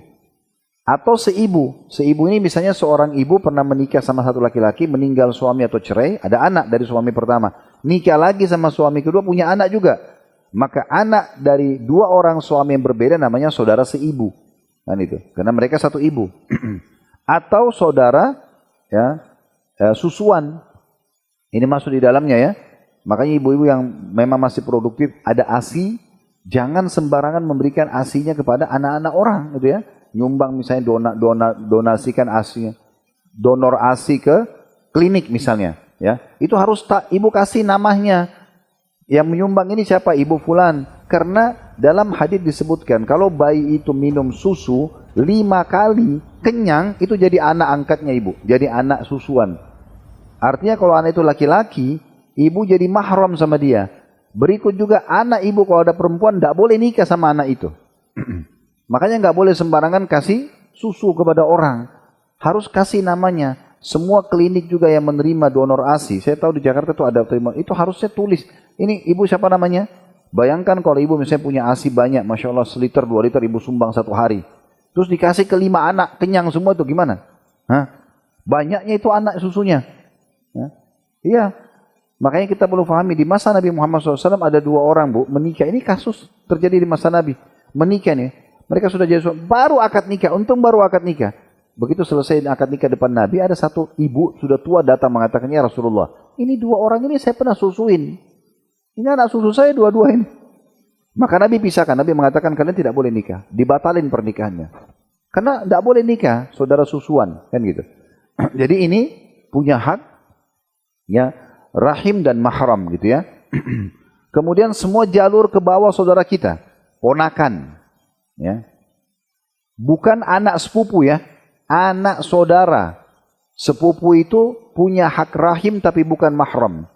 Makanya kita boleh nikah sama anak paman, anak tante itu sepupu. Itu cuma punya hak rahim, tidak punya hak mahram. Jadi ibu nggak boleh buka jilbab depan sepupunya. Di Indonesia sering dibilang ini juga saudara saya. Kalau ditanya telusuri ternyata anak pamannya, anak tantenya. Ini rahim tapi bukan mahram. Tetap itu boleh menikah. Makanya Ali bin Abi Thalib, sepupu Nabi, nikah sama anak Nabi Fatimah. Kenapa? Karena sepupu orang tua berarti sepupu anak juga, kan gitu. Ini boleh menikah. Jadi maksud sini adalah jalur ke bawah saudara kita, maksudnya adalah ponakan langsung, ya. Itu mahram. Kemudian yang terakhir jalur langsung kita ke bawah, anak, cucu, cicit, semua ini rahim dan mahram. Ada juga orang yang menjadi rahim dan mahram karena pernikahan, mertua dan anak mantu. Tidak ada namanya mantan mertua, tidak ada namanya mantan anak mantu. Ya. Sekali ibu nikah sama suaminya yang sekarang, ayahnya suami itu akan jadi mahram abadi, walaupun ibu cerai sama suami. Tetap itu seperti ayah sendiri, boleh salaman, boleh tidak pakai hijab di depan dia, tidak ada namanya mantan mertua, tidak ada namanya mantan anak mantu. Ini mereka menjadi rahim dan mahram karena pernikahan. Karena pernikahan gitu ya. Kemudian juga ada orang yang punya hak rahim tapi bukan mahram. Nah tadi sepupu, ipar. Nah, jadi depan ipar ibu nggak boleh buka hijab, ya, nggak boleh salaman. Oh ini kan adik suami saya. Akhirnya boncengan motor sama-sama, nggak boleh. Itu bukan mahram. Kadang-kadang ada suami gitu, dia sibuk, dia nggak bisa urus, dia suruh adiknya antar istrinya ke rumah sakit, misalnya atau kemana, berduaan di mobil. Ini bukan mahram, nggak boleh, gitu kan? Hukumnya tetap tidak boleh. Makanya waktu Nabi SAW mengatakan, kalau laki-laki dan perempuan berdua, yang ketiganya syaitan. Artinya pasti mereka akan digoda. Lalu apa kata seorang sahabat, ya Rasulullah, bagaimana dengan ipar? Karena sering ketemu di depan rumah, kadang-kadang datang ke dalam rumah dan segala macam. Kata Nabi SAW, ipar itu kematian. Ipar itu kematian. Kenapa kematian maksudnya? Ya, ini ada kasus banyak ya. Jadi kalau sampai na'udzubillah terjadi perselingkuhan, misal antara suami sama adik ibu atau sama kakak ibu. Sekarang kalau ibu tahu, ini serba salah. Ini suami, ini kakak dan ini adik. Sama seorang perempuan, seorang laki-laki, misalnya na'udzubillah istrinya selingkuh sama adiknya atau kakaknya. Bagaimana caranya nih, memilahnya ini? Ini istrinya, ini kakak, ini adiknya. Ini susah. Dan kalau orang lain misalnya, istri atau suami selingkuh sama orang lain, terjadi perceraian, sudah selesai, kita nggak usah ketemu. Tapi kalau saudara kita susah nggak ketemu kan? Dan kita selalu kebayang, ini yang pernah ganggu istri saya, ini yang pernah ganggu suami saya, kan jadi masalah. Makanya Nabi SAW mengatakan, ipar itu kematian. Tetap ketemu iya, kalau rame-rame keluarga iya, tegur sapa cukup. Tapi betul-betul kita harus tahu mereka bukan mahram. Gak boleh berduaan, gak boleh gak pakai hijab dan seterusnya. Nah ini penting untuk difahami dalam masalah istilah rahim, silaturahim ya. Baik, menurut pendapat lain juga kata para ulama adalah para kerabat yang dekat ya dan haram dinikahkan. Tadi sudah kita rincikan ya. Secara dalil syar'i, orang yang silaturahim ini, baik itu yang rahim, mahram atau rahim tanpa mahram. Artinya dia selalu menjalin hubungan yang baik. Tentu sebatas-batas, ada batas-batas syar'inya ya. Yaitu dia akan mendapatkan keluasan rezeki dan juga akan diberikan keberkahan umurnya. Makanya tadi dikatakan juga di kuburan, dia termasuk yang membela kita di kuburan ya, silaturahim itu. Kata Nabi SAW, man sarrahu an yubsata lahu fi rizqi wa an yunsa'a lahu fi athari falyasir rahimah. Siapa yang senang atau ingin dilapangkan rezekinya dan dipanjangkan umurnya, kata Ibnu Taimiyah rahimahullah, dipanjangkan keberkahan umurnya. Karena kalau sudah ditentukan di Lauhil Mahfuz umur kita 70, dia nggak akan berubah.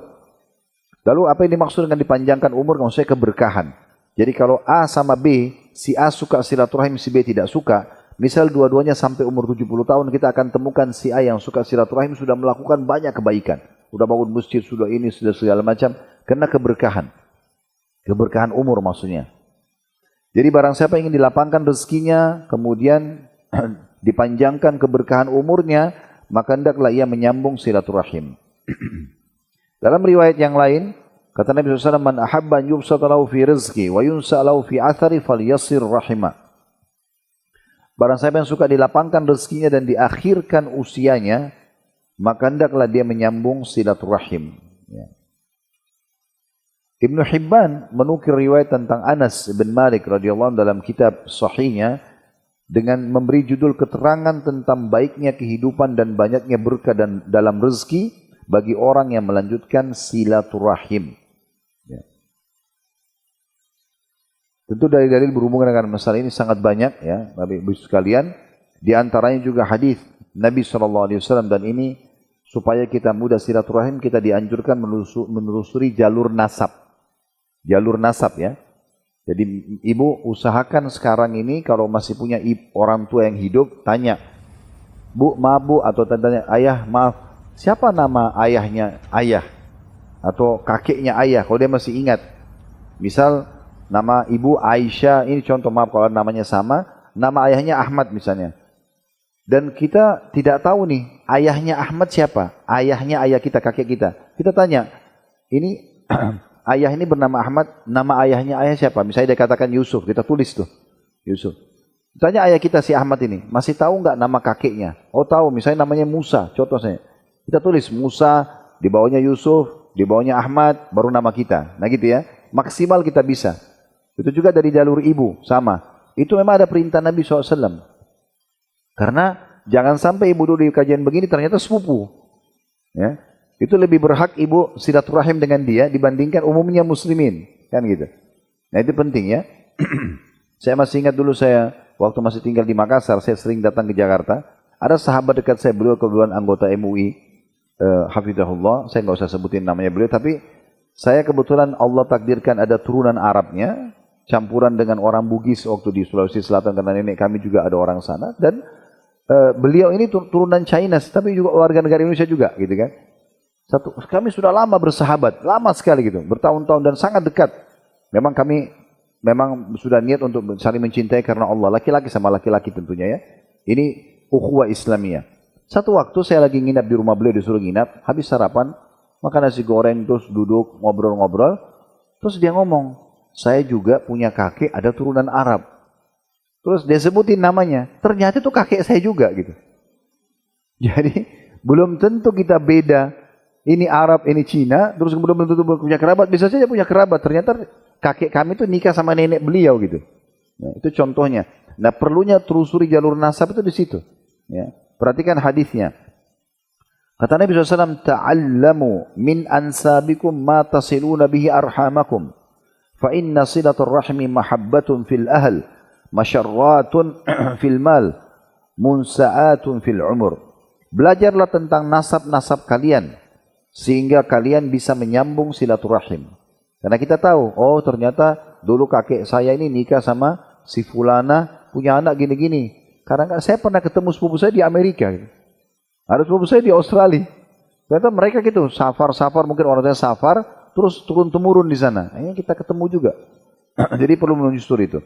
Ini Nabi SAW yang bilang ya, belajarlah nasab-nasab kalian sehingga kalian bisa menyambung silaturahim. Karena sesungguhnya silaturahim adalah sebab adanya kecintaan di antara keluarga. Kemudian sebab juga banyaknya harta dan bertambahnya keberkahan usia. Keberkahan usia. Nah ini di antara hadis. Dalam hadis yang lain diriwayatkan oleh Tabarani. Dan itu hadis ini semua disahihkan oleh para ulama. Man sarrahu, kata Nabi SAW, man sarrahu ayyumadda lahu fi umrihi wa yuwassa alaihi fi rizki wa yudfa' anhu mitatas su' falyattaqillaha wal yasir rahimah. Ini ada tambahan keutamaannya. Terjemahnya, barang siapa yang ingin dipanjangkan keberkahan umurnya, dari sudah kita katakan dipanjangkan umurnya, maksudnya keberkahannya, dan diluaskan rezekinya. Semua orang mau menjadi orang kaya, ini dikatakan diluaskan rezekinya. Serta ini tambahannya, dihindarkan dari kematian buruk, su'ul khatimah. Dihindarkan dari itu, maka hendaklah ia bertakwa kepada Allah, selalu patuh pada Allah, yang Allah perintahkan wajib atau sunnah dikerjakan, yang Allah larang haram dan makruh ditinggalkan, dan juga menyambung silaturahimnya. Nah ini semua manfaatnya luar biasa ya. Dalam hadis Bukhari, kata Nabi SAW, man ittaqa rabbah wa wassala rahimah unsi'a lahu fi umri wa thurriya maluhu wa ahabbahu ahluhu. Barang siapa yang bertakwa kepada Allah, maksudnya dia selalu patuh pada Allah, yang Allah bolehkan dia nikmati, yang Allah larang dia tinggalkan, dan juga menyambung silaturahimnya. Niscaya Allah akan panjangkan umurnya, diluaskan rezekinya, dan dicintai oleh keluarganya. Nah ini semua termasuk keutamaan-keutamaan yang luar biasa. Begitu juga disebutkan tentang masalah, Ibnu Hibban menukil sebuah riwayat, masalah ancaman ya, kalau orang justru tidak silaturahim. Inna a'jalat ta'ati thawaban silaturahim, hatta inna ahla baitin la yakununa fajara. Fatanmu amwaluhum wa yakthuru adaduhum idza tawasalu. Ma min ahli baitin yatawasaluna fayahtajun. Artinya sungguhnya ketaatan yang paling disegerakan pahalanya, segera dapat manfaatnya di dunia dan di akhirat dapat pahala melimpah. Sesungguhnya ketaatan yang paling disegerakan pahalanya adalah silaturahim. Bahkan hingga satu keluarga yang ada ahli maksiatnya pun masih berbuat dosa, harta mereka bisa berkembang dan jumlah mereka bisa membanyak jika mereka saling bersilaturahim. Ini kata Nabi SAW, bukan perkataan saya, ya, hanya hadis Nabi. Dan tidaklah ada satu keluarga yang saling silaturahim, kemudian mereka membutuhkan kekurangan. Maksudnya pasti mereka akan terpenuhi semua kebutuhannya. Ini diriwayatkan oleh Ibnu Hibban di dalam Sahihnya. Nah, sebaliknya orang-orang yang meninggalkan silaturahim justru banyak sekali ancamannya. Banyak ancamannya ya. Terlalu banyak dalil berhubungan dengan masalah itu. Dan Nabi SAW melarang, dalam ayat Al-Quran juga dilarang, dan ulama sepakat tentang masalah haramnya ya orang memutus silaturahim itu. Nah ini teman-teman sekalian berhubungan dengan masalah ya amal yang kedua. Sekarang sebagai penutup, mudah-mudahan keburu ya, kita coba amal-amal yang lain. Karena di situ dikatakan wal ma'ruf, dan semua amal kebaikan. Tadi kita rincikan panjang lebar tentang dua hal itu karena disebutin namanya sedekah dan silaturahim. Kemudian setelah itu dikatakan wal ihsanu ilan nas, berbuat baik, semua kebaikan yang dikerjakan pada manusia. Nah, ini cukup banyak. Di antaranya ya, kalau ibu mau menambah kantong-kantong amalnya, adalah jalankan hadis ini. Hadis ini diriwayatkan Tabarani dan disahihkan oleh para ulama. Al-mu'minu, kata Nabi SAW, ya'lafu wa yu'laf. Wala khaira fi man la ya'lafu wa la yu'laf wa khairun nasi anfa'um linnas. Ini selain sedekah sama silaturahim, kita tambahkan semua jenis kebaikan semaksimal coba kita ingatkan. Di antaranya seorang mukmin itu adalah orang yang bisa diterima dan bisa menerima dan bisa diterima oleh orang. Maksudnya baik. Semua orang suka sama dia karena akhlaknya yang santun, karena ramah, karena dermawan. Itu sifat orang mukmin. Ini termasuk ihsan ya, perbuatan baik. Karena tetangga suka sama dia, kerabatnya suka sama dia. Ya. Ibu, ya, dan saya tidak tahu kalau di antara satu ada bapak-bapak, maaf di sini semua ibu-ibu soalnya, saya tidak sebut dari tadi bapak-bapak karena saya tidak tahu kehadirannya. Jadi orang yang paling pantas untuk kita berbuat baik di sini, ya, bisa menerima dan diterima mulai dari pasangan kita. Ya. Kalau ibu di rumah atau ibu keluar rumah selalu suami merasa nyaman, nah itu berarti ibu orang baik. Ya. Sama laki-laki, kalau dia di rumah atau dia pergi, istrinya selalu merindukannya, itu berarti dia orang baik. Tolok ukur bermula dari pasangan hidup dulu. Tapi kalau ibu keluar rumah suaminya bilang alhamdulillah, apalagi kalau meninggal dunia dia bersyukur gitu kan. Karena selama ini selalu cerewet, banyak tuntutan, makanya berarti ibu tidak baik. Sama suami, kalau keluar rumah, oh istrinya kayak merdeka, karena di rumah selalu marah-marah, tegang, tutur katanya kasar, matanya melotot, tangannya kasar. Ini semua tidak ada kebaikan. Makanya kata Nabi SAW, akmalu mu'minina iman ahsanum khuluqa. Orang mukmin yang paling sempurna imannya, yang paling baik akhlaknya. Wa khiyarukum khiyarukum li ahli.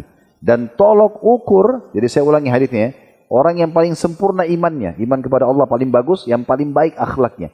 Dan tolok ukur baik akhlak adalah yang paling baik dengan orang terdekatnya, keluarganya, suaminya, istrinya, anaknya ini. Ini nomor satu nih. Jadi percuma di luar kalau kita terkenal dermawan, supel, ramah, tapi sama pasangan tidak, itu omong kosong tuh. Tapi orang kalau dalam rumahnya baik, pasti di luar dia akan baik. Pasti. Nah ini sifat orang mukmin, termasuk amal yang kadang-kadang orang tidak sadari. Kita selalu baik, semua orang merindukan kehadiran kita, semua orang suka. Dan berapa banyak orang-orang mukmin seperti ini pada saat meninggal orang merasa kehilangan. Kadang-kadang ada orang menangis tidak tahu orang itu siapa sebenarnya, tapi mungkin pernah dibantu sama dia, ya pernah dia buat baik, hanya mungkin pernah memberikan makanan, orang sudah menilai kebaikan dia. Nah, ini salah satu sifatnya. Kata Nabi SAW, seorang mukmin adalah orang yang bisa menerima dan diterima oleh orang, dan tidak ada kebaikan bagi orang yang tidak bisa menerima, selalu milih-milih tidak semua orang yang dia kenal, dan tidak bisa diterima orang lain. Karena sifat kasarnya, sombongnya dan segala macam. Dan sebaik-baik manusia, kata Nabi SAW, orang mukmin yang paling banyak pahalanya, yang paling bermanfaat bagi manusia yang lainnya. Semua orang dibantu, semua orang sama. Nabi Muhammad SAW itu kalau bertemu sama teman-temannya ibu sekalian, itu sampai temannya kira dia orang yang paling dicintai. Saking baiknya Nabi. Dinukil kisah Amr bin As radhiyallahu anhu.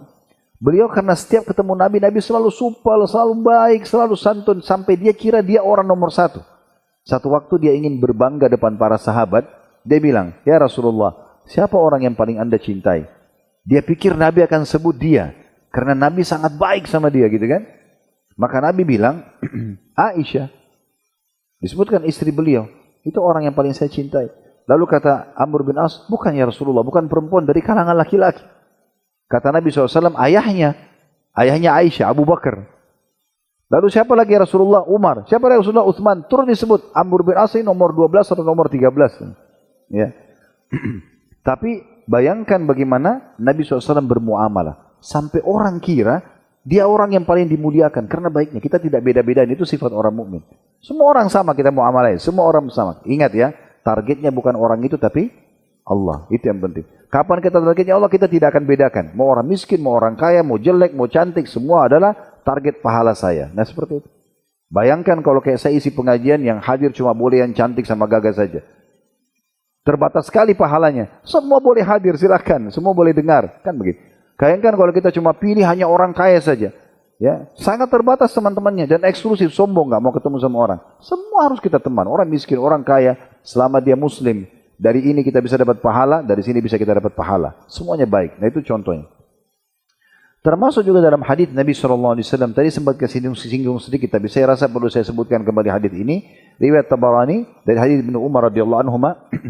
Kata Nabi SAW, "Ahabbun nasi ila Allah Ta'ala anfa'um linnas." Manusia yang paling Allah cintai di sisinya adalah manusia yang paling bermanfaat bagi orang lain, suka memberikan manfaat pada orang lain. Wa habbul a'mali ila Allah Ta'ala sururun tudkhilu ala muslim. Dan amal yang paling Allah cintai, maksudnya paling besar pahalanya, ya, paling banyak pahalanya, paling gampang, paling cepat membersihkan dosa, paling cepat meninggikan derajat di surga, itu adalah kegembiraan yang engkau masukkan dalam hati seorang muslim. Buat orang gembira, hibur dia kalau lagi sedih, ya dukung kalau dia sedang, atau ucapkan selamat kalau memang dia dapat satu prestasi misalnya. Au takshifu anhu kurba, atau engkau menghilangkan kesusahan hidupnya. Au taqdi anhu daina, atau engkau melunasi utangnya. Au tatrudu anhu ju'a, atau engkau menghilangkan rasa laparnya. Lalu Nabi tutup hadisnya dengan perkataan mulia. Beliau mengatakan, wala an amshi ma akhi fi hajatin ahabbu ilayya min an a'takifa fi hadzal masjid, yakni masjid al-Madinah syahra. Lalu kata Nabi SAW, aku memenuhi hajat satu saja saudaraku muslim. Cuma bilang, tolong temani saya ke sana, tolong tunjukin saya, tolong ajarin saya. Misalnya, kita penuhi satu saja. Kata Nabi SAW, dan aku memenuhi satu hajat saudaraku muslim, lebih aku cintai daripada iktikaf sebulan di masjid ini. Beliau tunjuk masjid beliau, Masjid Nabawi. Iktikaf nanti Ramadan, kita tahu 10 terakhir Ramadan ada hukum iktikaf. Iktikaf itu artinya kita mengikat diri tidak keluar dari masjid. Supaya sholat 5 waktu, subuh, duhur, asar, maghrib, isya berjamaah, sholat-sholat sunnah semua dan zikir baca Quran di masjid. Pokoknya ikat diri di masjid untuk Allah 10 hari. Itu kan sunnahnya. Nabi SAW mengatakan memenuhi hajat satu orang muslim lebih aku cintai daripada iktikaf bukan 10 hari, sebulan di Masjid Nabawi. Itu luar biasa pahalanya. Ya, kadang-kadang kita sudah tahu keluarga hubungi, nggak mau jawab. Kadang-kadang ini lagi orangnya gitu-gitu masa. Nah ini semua dari waswas syaitan. Nah ini diantaranya. Kemudian juga sama dengan contoh, ini sebagai contoh saja, menanam pohon, ya. Penghijauan itu termasuk pahalanya besar banget, ya. Dalam sebuah riwayat dikatakan dari hadis Jabir, hadis ini riwayat Muslim, dakhala Nabi sallallahu alaihi wasallam ala Ummi Ma'bad ha'itan faqala ya Ummu Ma'badin man garaza hadha an-nakhla amuslimun am kafir? Faqalat bal muslim. Qala fala yagrizul muslimul garzan fala yagrizul muslimu garzan fayakula minhu insanun wala dabbatun wala tairun illa kana lahu sadaqatun ila yaumil qiyamah. Nabi SAW satu hari pernah masuk ke kebunnya Ummu Ma'bad. Ini seorang perempuan sahabat Nabi punya kebun. Ya, banyak pohon-pohon kurmanya. Maka kata Nabi SAW waktu masuk ke kebunnya Ummu Ma'bad, wahai Ummu Ma'bad, siapa yang tanam pohon-pohon kurma ini? Muslimkah atau kafir? Kata Ummu Ma'bad, Muslim. Orang Muslim yang tanamin kebun saya ini dengan pohon kurma. Kata Nabi SAW, ketahuilah, tidaklah seorang Muslim menanam tanaman lalu dimakan oleh manusia. Atau hewan, atau burung. Kecuali itu akan menjadi sedekah untuknya sampai hari kiamat. Ini hadis riwayat Muslim. Jadi kalau mangga berbuah bagi. Jangan dibungkus. Jangan dimarah-marahin orang gitu ya. Berbagi, jangan pelit. Ini kalau sudah 1 jam lebih kita ceramah tentang sedekah dan dermawan, tidak mau juga berbagi, ini luar biasa. Saya ingat betul, ada ini kejadian saya ingat mungkin kejadian 20 tahun lalu atau lebih. Awal saya balik dari Madinah tahun 98, saya ingat saya mungkin tahun 2000 atau 2001. Udah 20 tahunan lebih. Saya pernah ceramah di Ternate. Waktu itu saya diundang di Maluku, ke Ternate, dan saya tinggal di rumah ipar saya kebetulan. Jadi kakak beliau atau adik beliau nikah sama kakak saya. Karena itu kerabat, ada hubungan kerabat, saya dipanggil ke rumahnya, saya datang silaturahmi. Dan tinggal di situ. Suruh nginap situ, bukan di penginapan. Subhanallah, pulang ceramah malam, habis Isya, mungkin jam 9, setengah 10 malam. Lagi ngobrol, tiba-tiba terdengar suara keras banget itu. Dia pakai seng, bukan pakai genteng gitu ya. Jadi terdengar jatuh kayak batu keras. Saya kaget, terus dia ketawa, dia senyum gitu. Saya tanya apa itu, karena suaranya keras banget. Dia bilang itu mangga saya jatuh. Masak jatuh. Sudah, saya tidak tanya lagi, cuma dia jelaskan itu orang sana bilang mangga madu. Kalau kita di Jakarta kan mana lagi ya. Yang biasa ada kayak titik-titik madunya itu. Intinya, saya besok pagi habis sholat subuh, habis ceramah, saya datang habis duha, kemudian saya bilang, bisa nggak saya lihat pohon mangganya? Dia bilang boleh. Saya ke belakang, cuma ada 1 pohon, Bapak Ibu sekalian. Itu luar biasa pohon itu. Pohon itu pendek sekali, buahnya banyak, luar biasa buahnya. Saya belum pernah lihat pohon mangga sebanyak itu buahnya. Tidak tinggi ya, mungkin tingginya maksimal 3 meter lah pohon itu. Tapi buahnya itu kemana-mana. Ada yang di dalam sampai nyentuh tanah. Ya, saking lebatnya buah itu banyak banget. Dan buahnya itu ternyata ada yang masuk ke dalam pagar dia, ada yang keluar pagarnya. Saking banyaknya gitu. Terus dia bilang, buah ini alhamdulillah Ustadz berbuah sepanjang tahun. Tidak ada pohon mangga berbuah sepanjang tahun, kan setahun sekali. Dia bilang berbuah sepanjang tahun. Terus saya tanya, oh Masya Allah dikasih bibit apa? Dia bilang enggak. Tapi dia ucapin kata-kata, dia bilang begini, cuman saya tidak pernah halangi siapapun yang mau ambil. Ini yang menjulang di luar ini orang datang ambil, kadang-kadang ada pedagang ambil jualan. Dibiarin. Iya, yang keluar itu menjulang, di luar pagarnya dibiarin ambil. Ada orang-orang susah ambil dijual di pasar, ada yang ambil makan, tidak apa-apa, dihalalin sama dia semuanya. Karena itu sepanjang tahun berbuah. Nah itu diantaranya gitu kan. Dan tentu masih banyak yang lain ya. Seperti mengucapkan salam, menghidupkan salam di antara muslimin, menjenguk orang sakit ya. Itu semuanya bagian daripada amal-amal yang sangat melimpah pahalanya. Setiap kali ada kesempatan beramal, jangan pilih-pilih, apa yang di depan mata itu segera dieksekusi. Kerjakan gitu ya. Misalnya ada tiba-tiba yang mengajak kita untuk jenguk orang sakit. Udah kita jenguk orang sakit aja. Kata Nabi SAW, tidak ada yang menjenguk seorang muslim, tidak ada muslim menjenguk saudara muslim yang lain, kecuali Allah datangkan di saat dia jenguk di pagi hari 70.000 malaikat yang mendoakan dia sampai sore. Ibu datang ke rumah sakit nih atau ke rumah kerabat yang lagi sakit atau teman yang lagi sakit, ibu datang nih. Baik ibu kenal tidak kenal, mungkin kalau tidak kenal ada yang tanya, ada yang ajak, ayo temani saya, ini hajatnya dia muslim ini, tolong saya mau lihat jenguk saudara saya yang sedang sakit. Kita temani dia, kita ingin jenguk juga. Maka kalau kita pagi itu misalnya jenguk anggaplah 10 menit, 15 menit kita sudah pulang. Pagi hari misalnya, di pagi hari itu Allah datangkan 70.000 malaikat mendoakan kita. 70.000 ya, satu malaikat aja sudah cukup diterima doanya. Mendoakan kita sampai sore. Non-stop didoakan kebaikan. Kalau kita jenguk orang sakit sore, Allah datangkan lagi 70.000 malaikat mendoakan sampai pagi. Ini bisa kita dapatkan pahalanya setiap saat. Ada saja orang yang sakit, walaupun dia cuma flu bisa kita jenguk dia. Bawain pisang kayak, bawain apalah sirup, bawain hadiah apa. Sudah dapat pahala menggembirakan orang, dapat pahala jenguk orang sakit, ini luar biasa. Begitu juga dengan salam tadi saya bilang, jangan berhenti, ucapin salam lengkap. Assalamualaikum 10 pahala, warahmatullah 10 pahala, wabarakatuh 10 pahala. Jangan disingkat-singkat ASS, W apa ya. Lengkap, tulis ya. Habis itu balas juga. Ini kadang-kadang orang kalau WA suka ringkas-ringkas, kadang-kadang tidak saling mengerti gitu. Ada teman saya, seorang doktor beliau, waktu kami duduk para ustadz-ustadz gitu kan, lalu dia bilang, ada orang yang kirim sama saya semuanya serba ringkasan. Saya balas juga ringkasan sudah. Jadi nggak saling mengerti, karena saya tidak bisa paham apa yang ditanya. Semuanya serba diringkas. Tulis lengkap. Assalamualaikum warahmatullahi wabarakatuh. Kenapa malas nulis? Ada dalam majelis Nabi SAW dulu, ada satu orang datang lalu dia bilang, Assalamualaikum. Itu aja ya. Apa artinya? Semoga keselamatan dunia akhirat buat kalian. Ya. Dia duduk di majelis. Nabi jawab. Setelah jawab, Nabi mengatakan, lahu asyarah. Orang ini dapat 10 pahala. Datang orang kedua, dia tambah. Assalamualaikum warahmatullah. Kalau tadi Assalamualaikum, semoga keselamatan dunia akhirat untuk kalian. Warahmatullah, semoga rahmat. Rahmat itu karunia, rezeki. Semoga engkau selalu diberikan rezeki oleh Allah. Itu makna rahmatnya. Orang itu duduk, Nabi jawab. Nabi mengatakan, lahu ishrun. Orang ini dapat 20 pahala. Hanya dengan tambah warahmatullah. Jadi, Assalamualaikum 10, warahmatullah 10. Datang orang ketiga, subhanallah, ucapin lengkap. Assalamualaikum warahmatullahi wabarakatuh. Nabi jawab, Nabi mengatakan, lahu thalathun. Orang ini dapat 30 pahala. Coba bayangkan Bu, Ibu selalu kalau WA suami atau siapa teman, selalu Assalamualaikum warahmatullahi wabarakatuh. Kalau sehari 10 kali kita WA-WAan, ya, misal, ya, 30 kali 10, 300 pahala.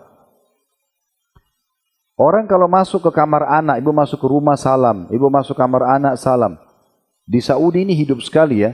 Kami kadang-kadang kalau datang ke teman-teman di sana, jadi saya tutup dengan ini. Saya kadang-kadang kalau datang ke teman-teman dulu di Madinah, di Saudi, kan rumah mereka itu disisipkan khusus untuk ruangan tamu laki-laki sama tamu perempuan. Jadi kita kalau masuk ke pintu rumahnya, itu dari seluruh laki-lakinya, silakan. Ruangan sini ada pintunya sendiri, di situ perempuannya. Perempuan masuk ketemu sama keluarganya gitu. Nah kadang-kadang waktu kita masuk, kita salam, dijawab salam sama dia. Begitu kita disambut di ruang tamunya laki-laki, lalu kemudian ngobrol lah. Nah biasanya kalau istrinya udah siapin menu buat tamu, itu kalau bukan ada bel, ditekan bel dari dapur, itu nyala lampu di ruang tamunya. Suaminya udah tahu, tinggal masuk ke dalam, ambil, lalu buat tamunya gitu ya. Intinya dia kalau ambil makanan, dia kembali ke ruangan itu. Belum pernah saya temukan ada teman yang saya datangi rumahnya di Saudi itu kemudian tidak salam lagi. Padahal kita baru kami ngobrol nih. Keluar lalu salam begitu masuk. Jadi saking seringnya dihidupkan salam itu ya. Orang kalau naik lift salam, orang kalau naik bus salam. Di Saudi itu udah biasa. Ibu kalau penerbangan domestik pesawat, jangan kaget kalau ibu duduk di bisnis kelas di depan, itu selalu lewat hampir satu pesawat salam itu. Assalamualaikum warahmatullahi wabarakatuh. Salam, orang salam. Karena orang yang berdiri salam pada orang yang duduk. Orang yang berkendaraan salam dengan orang yang jalan kaki, kan begitu adabnya ya. Maka ini termasuk dihidupkan teman-teman sekalian. Selalu salam. Jangan telepon langsung sampaikan hajatnya. Salam dulu. Kalau kita bilang semoga keselamatan dunia akhirat buat kamu, semoga rahmat juga Allah berikan padamu, semoga juga keberkahan hidup untukmu gitu ya. Lalu dijawab sama suami atau istri atau anak atau teman, semoga juga kamu selamat dunia akhirat, semoga rezeki melimpah padamu, semoga juga ya kamu dapat keberkahan. Ini luar biasa. Harusnya jangan disia-siakan, Allahu a'lam. Baik, ini mungkin kajian kita, semoga bisa diambil manfaat dari apa yang kita bahas hari ini. Kalau benar dari Allah, silakan ambil dan diamalkan. Kalau salah dari saya, mohon dimaafkan dan saya beristighfar kepada Allah Subhanahu wa taala. Subhanakallahumma bihamdika asyhadu an la ilaha illa anta astaghfiruka wa atubu ilaik. Wassalamualaikum warahmatullahi wabarakatuh.